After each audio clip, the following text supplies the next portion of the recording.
हरे कृष्णा। तो आज की इस कक्षा में जो सब भक्त ज्वाइन किया आप सबका स्वागत है। तो हम एक वैष्णव भजन चर्चा करेंगे। ये जो वैष्णव भजन है, ये गुरु की महिमा इसके अंदर है। बहुत सारे भक्त इसमें आधे भक्त हैं जो आईडीसी कोर्स वाले भी हैं। आईडीसी कोर्स में जो कुछ हमने पढ़ा है, जो कुछ सीखा है, सब सारा सार इसके अंदर में है। किस तरह हमें गुरु का आश्रय लेना चाहिए, उसके क्या एटिकेट्स है, क्या करना चाहिए, क्या नहीं करना चाहिए, वो सब कुछ इस भजन, एक भजन के अंदर सब कुछ है। पूरा सार है। गुरु के साथ संबंध किस तरह होना चाहिए, तो इसको हम चर्चा करते हैं। ये बांग्ला में भजन है, लेकिन इसका अर्थ बहुत सरल है। थोड़ा सा भी आप पढ़ेंगे तो आपको समझ में आने लगेगा। कठिन नहीं है, बहुत सरल है इसका अर्थ, और पढ़ने से समझ में आएगा। तो हम एक एक करके इस भजन को पढ़ेंगे। ये पीपीटी है, इसमें इंग्लिश में लिखा हुआ है, लेकिन इस भजन को हिंदी में ऑलरेडी ग्रुप में शेयर कर दिया हम। तो वहां आपको इसका हिंदी वर्जन मिल जाएगा। आश्रय करिया बंधु श्री गुरु चरण। एक वैष्णव आचार्य है, उन्होंने ये भजन लिखा है। आश्रय करिया बंधु श्री गुरु चरण। आश्रय करिया बंधु श्री गुरु। तो वो सबसे इस तरह प्रार्थना कर रहे हैं। आश्रय करिया बंधु, आश्रय लेना चाहिए, आश्रय लेना चाहिए। लेकिन किसका आश्रय लेना चाहिए? श्री गुरु चरण, श्री गुरु के चरणों का आश्रय लेना चाहिए। आश्रय करिया बंधु, तो वो सब सब जीवों से इस तरह प्रार्थना कर रहे हैं कि आप आश्रय लीजिए। विशेष रूप से ये मनुष्य जीवन, क्योंकि इस जीवन में हम आश्रय ले सकते हैं। बाकी किसी अलग अलग जितने सारे जीवन थे, उसमें हमने कभी आश्रय लिया नहीं। लेकिन मनुष्य जीवन में इस तरह हम गुरु का आश्रय ले सकते हैं। इसी के लिए मनुष्य जीवन बहुत विशेष है। इसीलिए ये वैष्णव आचार्य हमसे बोल रहे हैं कि आश्रय ले लीजिए, आश्रय ले लीजिए, जितना जल्दी हो सके ले लेना चाहिए। हमें गुरु का आश्रय लेना चाहिए। इसको अपने गुरु का आश्रय लेना चाहिए। तो आश्रय लेने से पहले फिर दीक्षा लेना चाहिए, और कोर्स भी करना चाहिए, आईआईटीसी कोर्स। तो आश्रय करिया बंधो श्री गुरु चरण। तो हमें किसी एक बड़ा लक्ष्य प्राप्त करना है, तो उसके लिए एक मार्गदर्शन की आवश्यकता है। बिना मार्गदर्शन के हम बड़ा बड़ा कुछ नहीं कर सकते। किसी शहर में किसी एड्रेस पे जाना होता है, उसके लिए भी हम 10 लोगों से पूछते हैं गली किधर है, रास्ता किधर है, उनका घर किधर है, उधर जाना है। तो भगवत धाम का जो मार्ग है, उस मार्ग पे वहां तक जाने के लिए तो हमें एक मार्गदर्शन की आवश्यकता है, एक गाइड की आवश्यकता है, जो हमें लेके जाए, जो हमें पथ प्रदर्श करे, जो हमें रास्ता दिखाए। तो उसके लिए बिना हम अपना बुद्धि लगा के नहीं जा पाएंगे कभी। हमें गुरु का आश्रय लेना पड़ेगा। आश्रय करिया बंधो श्री गुरु चरण, जहां होइते मिले भाई कृष्ण प्रेम धन। तो आश्रय करेंगे तो क्या मिलेगा? गुरु का आश्रय करने से मिलेगा क्या? तो गुरु का आश्रय करने से क्या मिलेगा? जहां होइते मिले भाई। जहां होइते मतलब आश्रय करें, गुरु के पास आश्रय लेंगे, जहां होइते, तो आश्रय लेने से मिले भाई, तो हमें मिलेगा क्या? मिलेगा कृष्ण प्रेम धन। कृष्ण प्रेम रूपी धन लगेगा। जो सबसे कीमती चीज क्या है दुनिया में? आप सबके लिए एक प्रश्न है। आप किसको मानते हैं कि ये दुनिया में सबसे कीमती चीज है? क्या सबसे कीमती चीज है आपके मान? आपसे अगर कोई पूछेगा कि सबसे कीमती चीज क्या है दुनिया में, तो एक लाइन में अगर आपको आंसर देना है, सबसे मोस्ट वैल्यूएबल थिंग, क्या आपका आंसर हो? सोना, चांदी, हीरा, जवाहरात, क्या बोलेंगे आपकी ये सबसे कीमती है? मनुष्य जीवन। मनुष्य जी। अच्छा, और एक लाइन में आपको आंसर देना है कि what is the most valuable. भगवान की भक्ति, कृष्ण भक्ति, भगवान की भक्ति। ओके ओके, चैट बॉक्स में भी दे सकते हैं आंसर। भगवान की सेवा, स्वयं का जीवन प्रभु जी। ओके,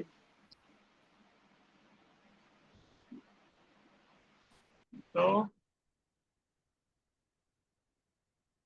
भगवान की भक्ति। तो भगवान की भक्ति सबसे कीमती है। अगर आध्यात्मिक भौतिक आध्यात्मिक तरह से कि भगवान की भक्ति इज मोस्ट रेयर। और उस भक्ति को बोलेंगे कृष्ण प्रेम धन। यहाँ पे क्लियर आंसर लिखा है। धन मतलब कौन सा धन? कृष्ण प्रेम धन। एक होता है भौतिक धन और ये है धन। ये धन कौन सा है? कृष्ण प्रेम धन। कृष्ण प्रेम रूपी धन। तो भक्ति, भक्ति का भी सर्वश्रेष्ठ स्तर है कृष्ण प्रेम। तो भक्ति को और क्लियरली इससे पता चलता है कि भक्ति मतलब क्या है। कृष्ण प्रेम भक्ति है। तो कृष्ण प्रेम रूपी जो धन है ये सबसे सबसे रेयर है, सबसे वैल्यूएबल है। और ये कहाँ मिलता है? गुरु के पास मिलता है, गुरु के आश्रय में मिलता है। तो धन के लिए व्यक्ति किसी बड़े आदमी के अंडर में जाता है, नौकरी करता है, उससे उसको थोड़ा धन मिलता है। लेकिन गुरु के पास जाएंगे तो आत्मिक कृष्ण प्रेम रूपी धन मिलेगा। फिर नेक्स्ट लाइन, जीवेर निस्तार लागे नंद सुत हरि, भुवने प्रकाश हन गुरु रूप धरि। जीवेर निस्तार लागी नंद सुत हरि।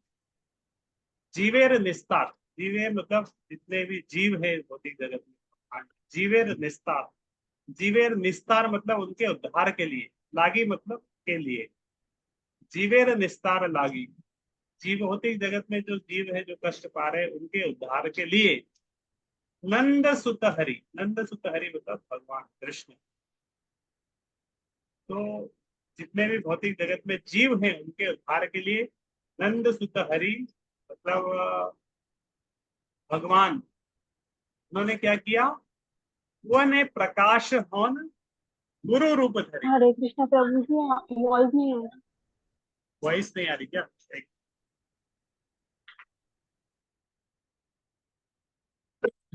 बारिश हो रही है बहुत तेज से बाहर, तो उसका बैकग्राउंड साउंड आ रहा होगा। अभी मैं जिस रूम में है बाहर बहुत बारिश हो रही, बाहर भी नहीं जा सकता। एक मिनट, दूसरा निकालते हैं। तो जीवेर निस्तार लागी नंद सुत हरि, भुवने प्रकाश होन गुरु रूप धरे। भुवने प्रकाश होन, भुवने मतलब इस भौतिक जगत में, प्रकाश हान मतलब वॉइस क्लियर है? ओके। तो भुवने प्रकाश होन मतलब भौतिक जगत में प्रकाश होते हैं। नंद भुवने प्रकाश हन गुरु रूप धरि, गुरु के रूप में प्रकाश होते हैं। अपने आईडीसी कोर्स में एक जो पहला गुरु तत्व एक एक टॉपिक था आईडीसी में, तो हमने चर्चा किया था गुरु कौन है। तो वो साक्षात हरिद्वेर समस्त शास्त्रे, मतलब गुरु कौन है? साक्षात हरिद्वेर, वो भगवान ही है सब। तो अलग अलग जगह भागवतम में भी भगवान ने बोले आचार्य माम विजानिया, आचार्य को तुम मेरे समान ही समझो। तो भगवान ने भागवतम में भी कहा है। और पूर्वाष्टकम में हम रोज गाते हैं साक्षात हरित्वेन समस्त शास्त्रे। तो गुरु भगवान के समान भी है और अलग भी है, दोनों समझना पड़ेगा। ऐसा नहीं कि गुरु भगवान ही है, भगवान भी है और अलग भी है। इसीलिए गुरुवाष्टकम में हम जो गाते हैं ना कि साक्षात हरित्वेन, पहले बोला साक्षात हरि, हे गुरुदेव आप साक्षात हरि है। यहाँ भी लिखा है नंद सुत हरि, साक्षात हरि भगवान गुरु स्वयं भगवान है। ये समझना बहुत इंपॉर्टेंट है गुरु तत्व। तो साक्षात हरित्वेन समस्त शास्त्र, सारे शास्त्रों में भी इस तरह बताया। लेकिन नेक्स्ट लाइफ में वो क्या बोलते हैं? किंतु प्रभोर्य प्रिय एव तस्य। किंतु शब्द जो दिखा है उन्होंने, किंतु शब्द का उच्चारण करके उसको अलग भी कर दिया। पहले बोला साक्षात हरित्वेन, आप स्वयं भगवान हैं। फिर बोला किंतु प्रभोर्य प्रिय, फिर बोला कि आप भगवान के प्रिय भी है। तो जब बोला कि आप भगवान के प्रिय भी है मतलब भगवान से अलग भी है। किंतु शब्द उच्चारण करके विश्वनाथ चक्रवर्ती ठाकुर एक दूसरा पॉइंट भी बताया कि किंतु प्रभोर्य प्रिय एव तस्य, जो गुरु है वो भगवान को बहुत प्रिय है, मतलब वो भगवान से अलग भी है। तो ये समझना बहुत महत्वपूर्ण है। ऐसा नहीं कि भगवान ही है, भगवान भी है, भगवान की प्रतिनिधि है, भगवान से अलग भी है, तो भगवान को बहुत प्रिय है। तो भगवान स्वयं इस तरह भुवन प्रकाश, भौतिक जगत में प्रकाश होते हैं, कैसे? गुरु रूप धरी, गुरु क्या रूप धारण करके, भुवन प्रकाश हन गुरु रूप धरी, भौतिक जगत में इस तरह गुरु रूप में प्रकाशित होते हैं। नेक्स्ट लाइन, महिमाए गुरु कृष्ण एक करी जान, गुरु आज्ञा हृदय सदा सत्य करी मान। तो इसलिए क्या करना चाहिए? गुरु भगवान के प्रतिनिधि है, तो गुरु का महिमा और कृष्ण का महिमा एक ही समझना चाहिए, अलग अलग नहीं सोचना है कि अरे गुरु का महिमा है भगवान का महिमा, दोनों में कोई अंतर नहीं है। हम गुरु के बारे में चर्चा करें, भगवान के बारे में चर्चा करें, एक ही समान है। महिमा है गुरु कृष्ण एक कर जाए, गुरु की महिमा का चर्चा करें, भगवान की महिमा का चर्चा करें। जिस तरह भागवतम, उसमें अलग अलग भगवान के भक्त हैं, भगवान का महिमा है, वो कहीं कहीं भक्तों की महिमा भी है, तो भगवान की महिमा, भगवान के भक्तों की महिमा, सार एक ही निकल के आता है। तो एक करी जान, तो हमारे अंदर भक्ति है तो हम भगवान का कीर्तन करेंगे, और भगवान के भक्तों का कीर्तन करेंगे, तो भगवान के भक्तों का कीर्तन करेंगे तो उनके कीर्तन में भी उनके उनके हृदय में भगवान की भक्ति है, तो सार रूप में भक्ति भक्ति ही बढ़ेगी। गुरु आज्ञा हृदय सदा सत्य है, तो गुरु का जो उपदेश है, गुरु की आज्ञा है, उसको हमेशा हमें हृदय में धारण करना चाहिए। सत्य करी मान, उसके ऊपर सोचना नहीं चाहिए कि थोड़ा चिंतन नहीं करना चाहिए कि करे ना करे, ऐसा तो नहीं, गलत है, कुछ हो जाएगा। गुरु आज्ञा हृदय सदा सत्य करी, उसे हृदय में धारण करना चाहिए। तो ये भी एक फोटो लिखा है, श्रील भक्ति सिद्धांत सरस्वती ठाकुर और प्रभुपाद जी का पहला मिलन हुआ, तो पहले ही मीटिंग में श्रील भक्ति सिद्धांत सरस्वती ठाकुर ने श्रील प्रभुपाद जी को आज्ञा दे दिया था कि तुम युवा हो, पढ़े लिखे हो, तुम विदेश में जाके प्रचार करना चाहिए इस तरह चैतन्य महाप्रभु की वाणी।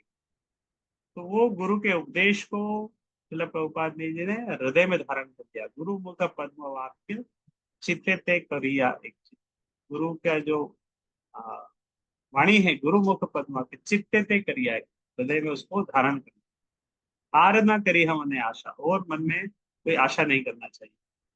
तो ऐसा नहीं वे कुछ आशा नहीं करेंगे। फिर नेक्स्ट लाइन है कि आ, श्री गुरु चरण रेती यही से उत्तम गति, जय प्रसादे पूरे सरवार। तो गुरु का के करने से जय प्रसादे पूरे सर्वाश, आपके मन में आप दूसरे की आशा नहीं रखेंगे, लेकिन वो आदेश पालन करने से आपकी सारी आशाएं पूरी भी हो जाएगी, कुछ बाकी नहीं रहेगा, उसके अंदर सब कुछ है, पूरा सेटिस्फेक्शन मिलेगा आपको, ऐसा नहीं कुछ छूट जाएगा। सत्य ज्ञाने गुरु वाक्य जहार विश्वास, अवश्य तहार होय ब्रज भूमे वास। सत्य जाने गुरु वाक्य जहार, तो इस तरह गुरु के वाणी में इसको पूरा विश्वास है, दृढ़ विश्वास है। गुरु वाक्य जहां रहे, सो गुरु के वाक्य में, गुरु की वाणी में इसको बहुत दृढ़ विश्वास है।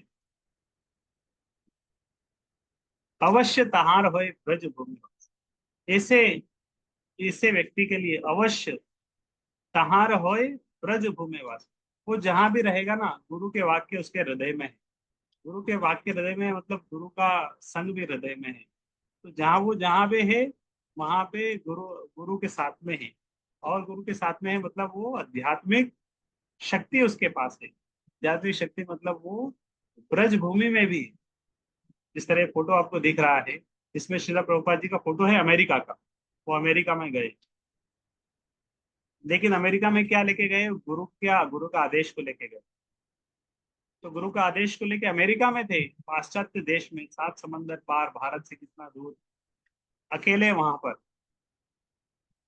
लेकिन अकेले नहीं थे, गुरु की वाणी उनके साथ में, गुरु का आदेश साथ में, और आदेश में उनको विश्वास भी है। तो सत्य ज्ञाने गुरु वाक्य जहां रहे, इस पर गुरु की वाणी में इनको दृढ़ विश्वास है। अवश्य तहार हो ब्रज भूमिवास, वो जहां भी रहेंगे ना, वहां पर वो आध्यात्मिक वातावरण का निर्माण कर देंगे, अवश्य तहार होए ब्रज भूमि वास, मतलब वो जहां जाएंगे उधर वृंदावन।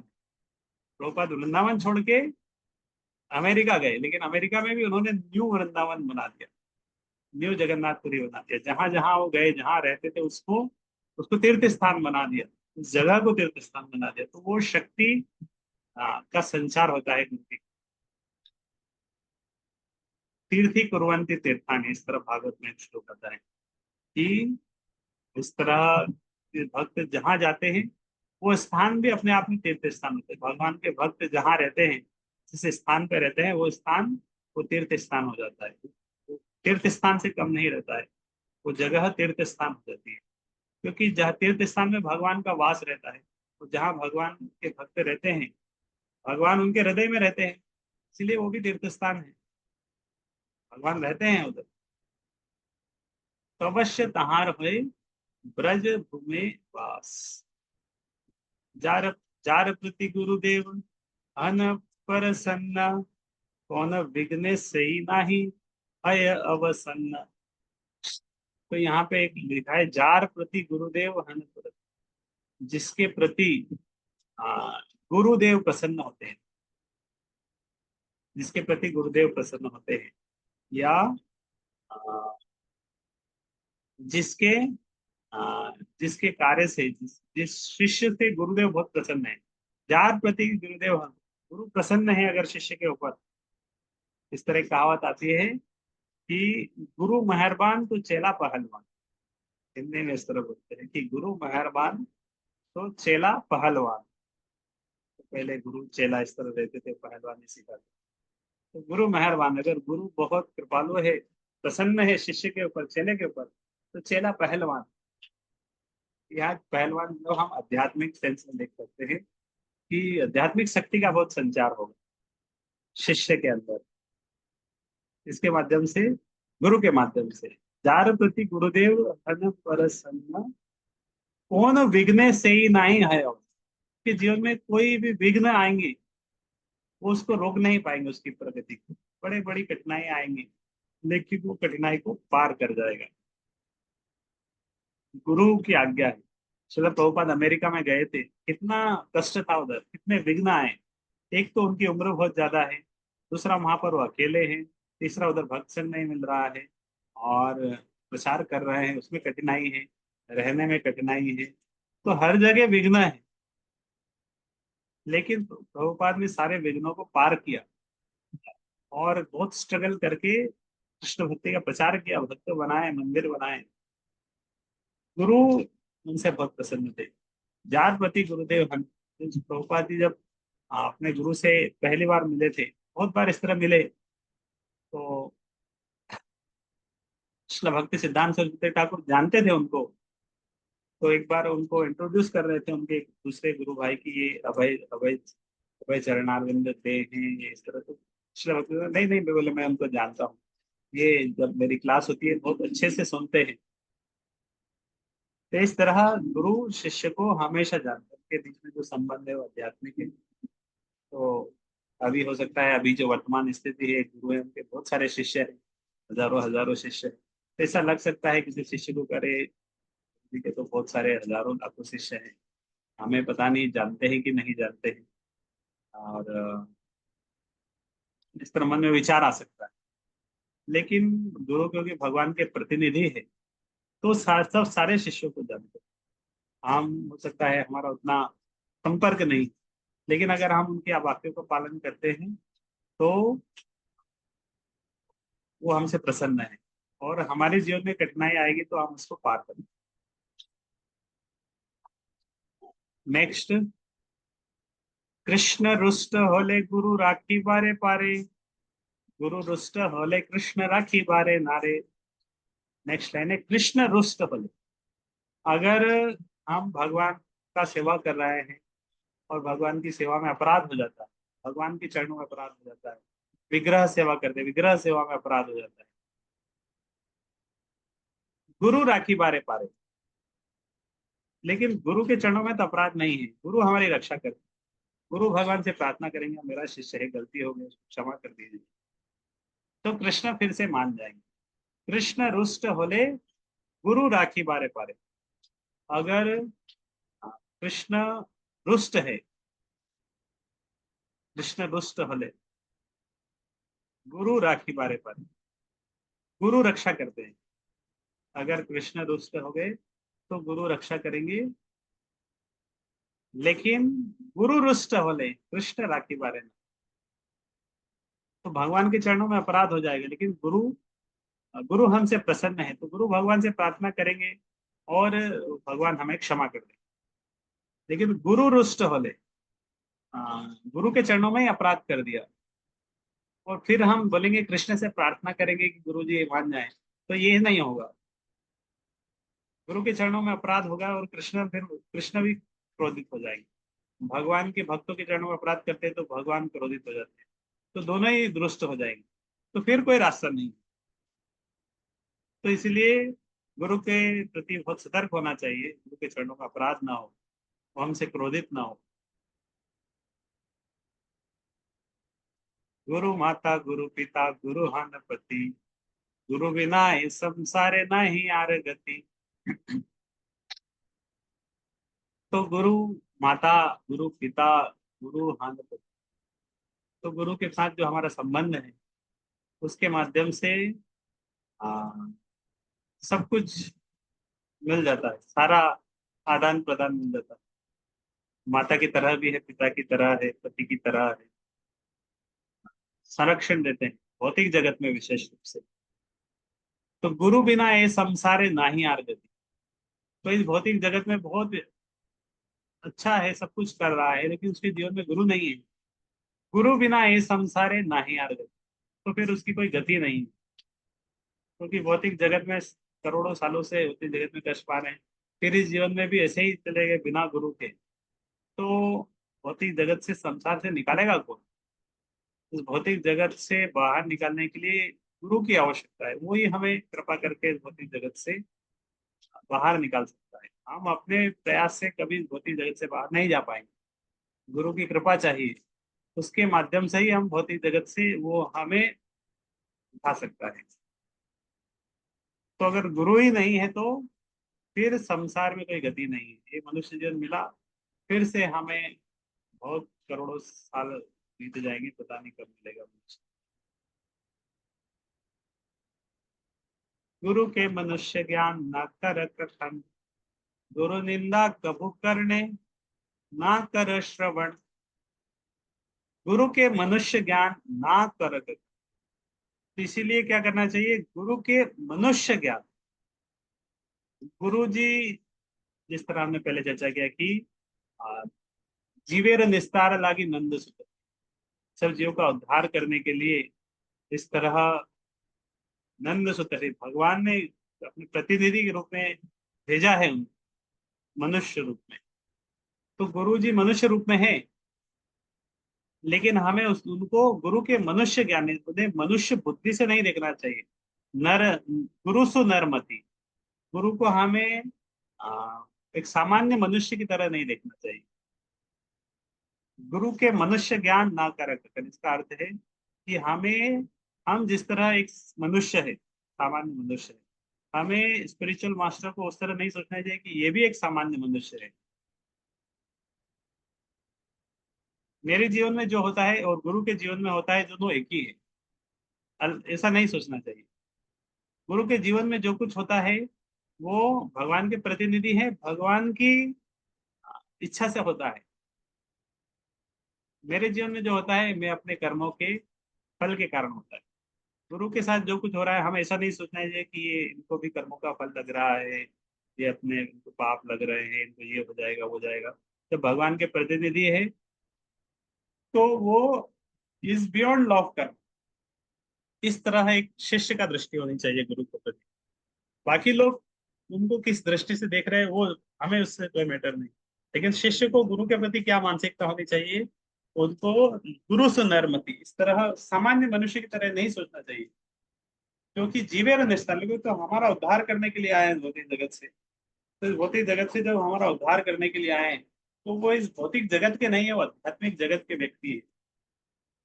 तो वो हमारा उद्धार करेंगे इस भौतिक जगत से, तो आध्यात्मिक जगत से आए हैं हमारा उद्धार करने। तो वो भगवान के पार्षद है, गुरु भगवान के पार्षद है, भगवान को प्रिय है, भगवान के पार्षद है, तो भगवान ने उनको भेजा है हमारा उद्धार करने के लिए। और हम इस भौतिक जगत के बद्ध जीव हैं। तो हमारा उद्धार करने के लिए भगवान ने गुरु जी को भेजा है। जिस तरह हम एक व्यक्ति कोई जेल में बंद है, तो उसको छुड़ाने के लिए गवर्नमेंट किसी प्रतिनिधि को भेजता है, तो प्रतिनिधि भी जेल में आना पड़ता है उसको कैदियों से मिलने के लिए। तो अगर कोई कैदी देखेगा जेल के अंदर से, अरे ये तो गवर्नमेंट के प्रतिनिधि ये भी जेल में आए हैं, तो वो अगर ऐसा सोचेगा इन्होंने भी कुछ गुनाह किया होगा, कोई इनको सजा हुई होगी इसलिए जेल में आए, तो ऐसा नहीं सोचना चाहिए। तो गुरु ये अपनी भौतिक जगत में है, कष्ट पा रहे हैं, इस तरह एक जीव को नहीं सोचना चाहिए। गुरु के मनुष्य ज्ञान को सामान्य व्यक्ति नहीं होना चाहिए। हमारे जीवन में जो हो रहा है हमारे कर्मों के कारण हो रहा है। गुरु के जीवन में क्या हो रहा है, उनके जीवन में कोई बीमारी आ गई, तो हमें ऐसा नहीं सोचना चाहिए कि अरे इनके कर्म का है ये। भगवान की कृपा से उनके जीवन में जो होता है। गुरु निंदा कभू करने ना करस शौर। और गुरु की निंदा, तो गुरु को मनुष्य ज्ञान की तरह नहीं सोचना। अगर हम किसी के साथ बैठे हैं और वहां पे निंदा निंदा शुरू हो गई, किसी गुरु के बारे में चार लोग चर्चा कर रहे हैं, निंदा करने लग गए, उस स्थान को त्याग देना चाहिए, वो निंदा श्रवण नहीं करना चाहिए। गुरु निंदा कभू करने ना कर श्रवण। भगवान की निंदा नहीं श्रवण करते हम, तो गुरु जी की निंदा भी क्यों श्रवण करें। तो गुरु के बारे में इस तरह कोई अगर कुछ अपशब्द बोले, तो या तो हमें उसको कटाक्ष करना चाहिए, उस स्थान को त्याग त्याग देना चाहिए, श्रवण नहीं करना चाहिए। हमारी श्रद्धा को प्रभावित करेगा। और यहाँ पे एक और बात बताई है कि गुरु निंदा श्रवण तो नहीं करना चाहिए, गुरु निंदुकेर मुख कबू ना हैरी वे। तो गुरु निंदुकेर, अगर कोई गुरु निंदा करता है, कोई व्यक्ति है जो गुरु गुरु की निंदा करता है, ऐसे व्यक्ति का तो मुख भी नहीं देखना चाहिए। तो श्रवण करना तो दूर की बात है। वो व्यक्ति अगर उस रास्ते से आ रहा है तो हमें दूसरा रास्ता क्रम करना चाहिए कि ये व्यक्ति गुरु निंदा करता है। गुरु निंदुकेर मुख कभू ना हेरी बे। गुरु के जो निंदा करते हैं उनका उनके मुख को कभी देखना नहीं चाहिए। जथा होए गुरु निंदा तथा ना जाइबे। जहां पर गुरु जी की निंदा होती है उधर नहीं जाना चाहिए। कि क्या, जिस स्थान पर गुरु की निंदा होती है उस स्थान पर जाना ही नहीं चाहिए। उस उस स्थान पर नहीं जाना चाहिए कि निंदा जाएंगे तो सुनने सुनने में आएगा, तो बेटर है जाना ही नहीं चाहिए। अभी क्या, सोशल मीडिया का समय है और हर व्यक्ति को फ्रीडम है अपना बोलने की, कुछ बोलने की। और इसीलिए कुछ भी किसी बड़े हो सकता है, इसको के बड़े गुरु जी के गुरु के बारे में, प्रभुपाद के बारे में, भगवान के बारे में कुछ भी निंदा बोल के उन्होंने इंटरनेट पे वेबसाइट बना दिया, ब्लॉग बना दिया, वीडियो बना दिया। और इस तरह बहुत सारे सोशल मीडिया में आपको मिल जाएंगे, बहुत सारे वीडियोस मिल जाएंगे, ब्लॉग्स मिल जाएंगे, लेटर मिल जाएंगे, जिसमें कुछ नहीं है, बस गुरु जी की निंदा।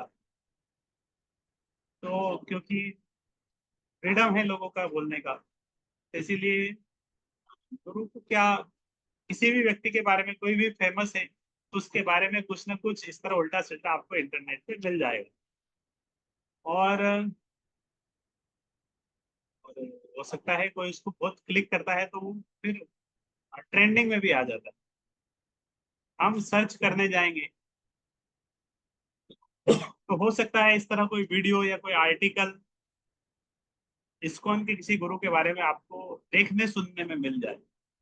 ऐसे ऐसी स्थिति में क्या करना चाहिए। ये तो यहाँ पे लिखा हुआ है, जथा होए गुरु निंदा। जथा है गुरु मतलब जिस जगह पर गुरु की निंदा होती है, जिस जगह मतलब ये सोशल मीडिया पे आ गया, जिस वेबसाइट पे, जिस जिस जिस प्रोफाइल पे, जिस ब्लॉग पे, जिस वेबसाइट पे जथा हो, तो जहां जहां गुरु जी का निंदा है तथा ना जाए, उधर जाना ही नहीं चाहिए। मतलब गलती से भी अगर वो चला चला गए तुरंत उसको कट कर देना चाहिए, क्लोज कर देना चाहिए। 2-4 वाणी पढ़ के ही आपको समझ में आ जाएगा कि ये कुछ गलत लिख रहा है, गलत आर्टिकल है, नहीं पढ़ना चाहिए। ऐसा नहीं कि हम बहुत सारे स्टूडेंट होते रहे, कुछ लोग रिसर्च करने लग जाते हैं, कहाँ कहाँ किस किस ने क्या क्या बोला है, पूरा उसको डिटेल अलग अलग जगह पढ़ लेते हैं, फिर आके प्रश्न करते हैं कि हमने ऐसा पढ़ा, क्या हुआ, ये हुआ। उससे हमारा श्रद्धा अफेक्ट होता है। पढ़ना ही नहीं चाहिए। क्यों पढ़ेंगे? कितना बड़ा संस्था है हमारा, करोड़ों करोड़ों लोग हैं, लाखों लाखों लोग हैं, हर व्यक्ति कोई भी कुछ भी लिख सकता है। हमें जब तक सोर्स प्रमाणित नहीं हो, हम क्यों पढ़ेंगे? जब तक पता नहीं चलेगा कि ये प्रमाणिक सोर्स से है ये इंफॉर्मेशन, तब तक हमें उसे नहीं पढ़ना चाहिए। इस तरह की बहुत सारी पुस्तकें भी मिल जाएगी आपको। कहीं कहीं तो कुछ कुछ भक्तों ने पूरी बुक्स की बुक्स ही बना दे दी। गुरु निंदा के ऊपर बुक्स प्रिंट करके मार्केट में आ जाएगी, आपके पास बुक आ जाएगी पूरी एक। पढ़ने जाएंगे तो आपको केवल उसमें गुरु निंदा ही मिलेगी, इसको उनकी निंदा करके ऊपर मिल जाएगी। न्यूज़पेपर में भी मिल सकता है कुछ आर्टिकल। तो इस जगह, ऐसी जगह पर नहीं जाना चाहिए। यथा है गुरु निंदा तथा ना जाए, बहुत महत्वपूर्ण है। गुरु निंदुकेर मुख कभू ना है। तो एक बार अगर वेबसाइट पे चले गए, दूसरी बार उस वेबसाइट पे कभी और नहीं जाना चाहिए। एक बार गलती से भी चले गए, तुरंत जैसे ही थोड़ा कुछ पढ़ेंगे ना, आपको पता चल जाएगा ये गलत गलत वेबसाइट है, तुरंत उसको क्लोज कर देना चाहिए।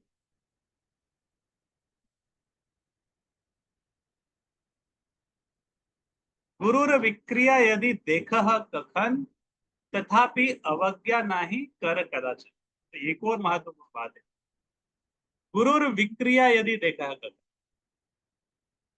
आप गुरु जी को देख रहे हैं और वो कुछ कर रहे हैं, और आपको वो आ, समझ में नहीं आ रहे, आप समझ नहीं पा रहे हैं। हरे कृष्णा। तो ये भी एक बहुत महत्वपूर्ण बात है यहाँ पे। गुरुर विक्रिया यदि देखा कखन, तथापि अवज्ञा नहीं कर कदाचित। तो यहाँ पे इसमें कुछ फोटोज दिख रहे होंगे आपको। ये श्रील भक्ति सिद्धांत सरस्वती ठाकुर के फोटो है। तो एक फोटो है जिसमें वो कार से जा रहे हैं। एक कार से मतलब 1920s की बात है, और वो सन्यासी हैं, लेकिन वो कार से इस तरह जा रहे हैं। दूसरा नीचे श्रील प्रभुपाद जी है, प्लेन से जा रहे हैं, एरोप्लेन से जा रहे हैं सन्यासी। इधर एक और फोटो है जिसमें श्रील भक्ति सिद्धांत सरस्वती ठाकुर वो अंग्रेजों के साथ इस तरह जा रहे हैं। अंग्रेजी से बातचीत होता है, फ्रेंडशिप होता है। तो इस तरह कुछ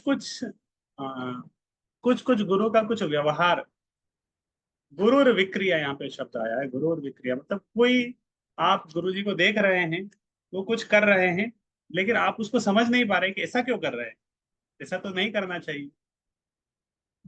तो ये जो कार में बैठने की बात है ना, ये शुरू शुरू में इस तरह कार आई थी, अंग्रेजों के पास ही थी।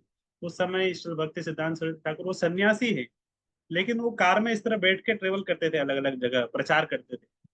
तो बहुत सारे लोग उस समय के जो लोग हैं समझ नहीं पाते, अरे ये सन्यासी है, इस तरह कार में क्यों बैठ रहे हैं, इनको कार में नहीं बैठना चाहिए, इस तरह निंदा करते थे। कुछ लोग बोलते, अरे सन्यासी लोग हैं, आपको प्लेन में बैठने की क्या जरूरत है, आप प्लेन में क्यों जा रहे हैं, आप जंगल में रहिए, तपस्या करिए। श्री भक्ति सिद्धांत सरस्वती ठाकुर कोलकाता में शुरू शुरू में बाग बाजार में एक मार्बल का वो बनाए थे, मंदिर बनाए बहुत बड़ा, और भक्तों के रहने के लिए भी, बहुत सन्यासियों के रहने के लिए भी अच्छा गेस्ट हाउस बनाया, अच्छा आश्रम बनाया मार्बल का। फिर वहां भी बहुत सारे लोग बोलने लगे, ऐसा क्यों कर रहे हैं, सन्यासियों को तो गुफाओं में रहना चाहिए, इस तरह मार्बल पैलेस में क्यों रहेंगे। तो कुछ कुछ चीज है, हम कभी देखते हैं तो वो समझ में नहीं आ सकती है। गुरुर विक्रिया यदि देखा कखन। तो अगर ऐसी स्थिति में क्या करना चाहिए? आप में से कोई कुछ बोलना चाहेंगे? टेक्स्ट में आप बोल सकते हैं। अगर हम देख रहे हैं स्पिरिचुअल मास्टर को, और उनका व्यवहार हमें समझ नहीं पा रहे हैं कि वो ऐसा क्यों कर रहे हैं, ऐसी स्थिति में क्या करें? तो यहाँ पे एक शब्द आया है, तथापि अवज्ञा ना ही कर कदाचन। ऐसी स्थिति में क्या करना चाहिए? कोई चीजें समझ में नहीं आई, उसको मन में रख लो, उसके ऊपर उसको पॉजिटिव सेंस में लेना चाहिए, नेगेटिव में नहीं लेना चाहिए कि ऐसा गलत क्या है, मतलब अगर ये ऐसा कुछ कर रहे हैं जरूर इसके अंदर में कुछ पॉजिटिव है, इस तरह पॉजिटिव सेंस में लेना चाहिए। डोंट रिएक्ट एक शब्द आया, हमें रिएक्ट नहीं करना चाहिए, यस, तुरंत तुरंत एक्शन नहीं लेना चाहिए। गुरु के व्यवहार को अगर हम समझ नहीं पा रहे हैं तो जरूरी है थोड़ी है कि हम हमारी बुद्धि से सब कुछ समझ में आ जाए।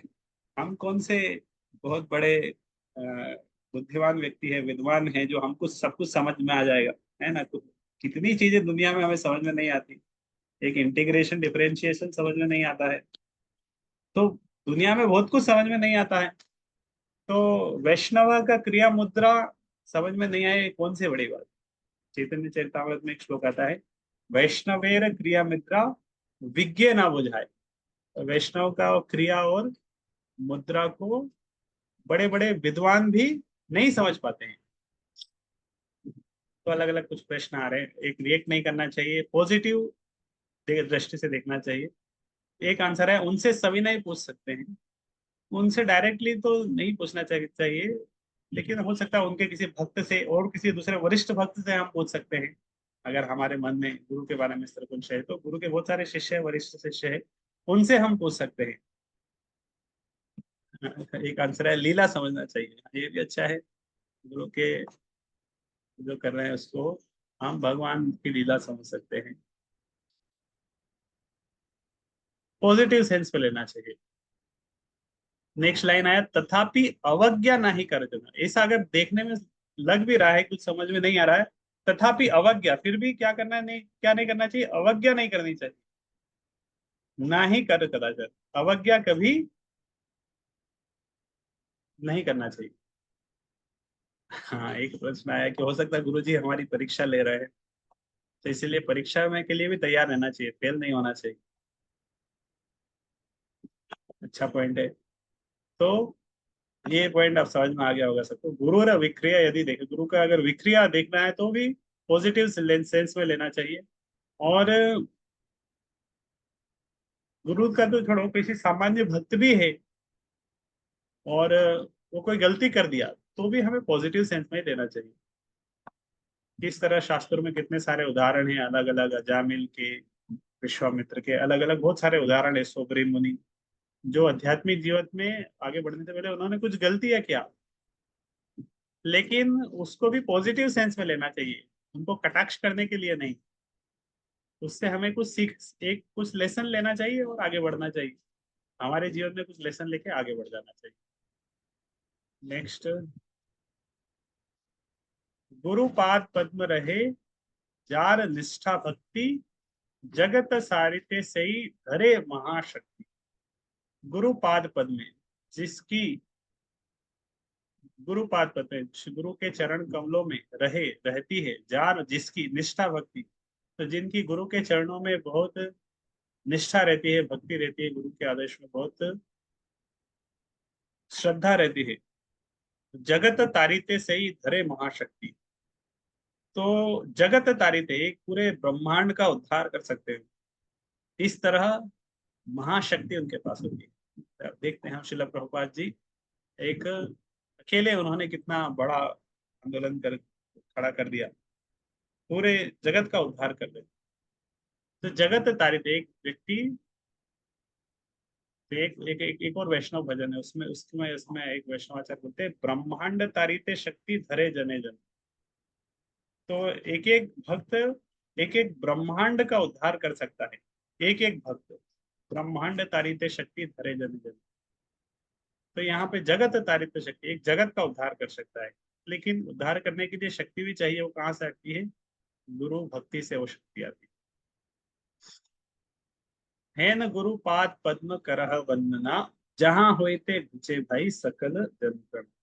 तो इस तरह ये गुरु की महिमा है इस वैष्णव भजन में। और एट द एंड बोल रहे हैं कि इस तरह गुरु के चरणों की इस तरह वंदना करनी चाहिए, जहां होते घुचे भाई। तो गुरु के चरणों का आश्रय लेने से, इस तरह वंदना करने से, इस तरह प्रार्थना करने से क्या लाभ होगा? जहां होते घुचे भाई, जिससे घुचे मतलब नष्ट हो जाती है, जहां होते घुचे भाई सकल जंत्रणा। सकल जंत्रणा मतलब जितनी भी समस्याएं हैं, परेशानियां हैं, गुत्थियां हैं, परेशानियां हैं, सकल जंत्रणा, सकल मतलब सारी, घुचे भाई मतलब वो नष्ट हो जाएगी, वो विफल हो जाएगी। किसके माध्यम से? गुरु वंदना के माध्यम से। है न गुरु पाद पद्म कर वंदना। अगर हम केवल गुरु के चरणों में इस तरह वंदना करेंगे तो इसलिए इससे हमारे सकल जंत्रणा, सारी समस्याएं, परेशानियां सब उसके माध्यम से चली जाएगी। गुरुपाद पद्म नित्य जय करे वंदन, सिरे धरी वंदो आमी तहार चरण। तो ये वैष्णवाचार्य जिन्होंने ये भजन लिखा, तो वो एट द एंड भजन को कंक्लूड कर रहे हैं और बोल रहे हैं कि गुरुपाद पद्म, गुरु के चरण कमलों में नित्य जे करे वंदन, नित्य रूप से जो गुरु के चरण कमलों में वंदना करते हैं, गुरुपाद पद्म नित्य जे करे वंदन। तो बोले जो जो इस तरह के भक्त हैं, जो गुरु, जिनका गुरु में बहुत भक्ति है, नित्य रूप से गुरु के चरणों में वंदना करते हैं, शिरे धरी बंदो आमी तहार चरण, उन सब के चरणों में मैं प्रार्थना करता हूँ। वो किन के चरणों में वो प्रार्थना कर रहे हैं? जो जो भक्त रोज गुरु के चरणों में प्रार्थना करते हैं, उन भक्तों के चरणों में ये प्रार्थना कर रहे हैं जिन्होंने ये भजन लिखा है।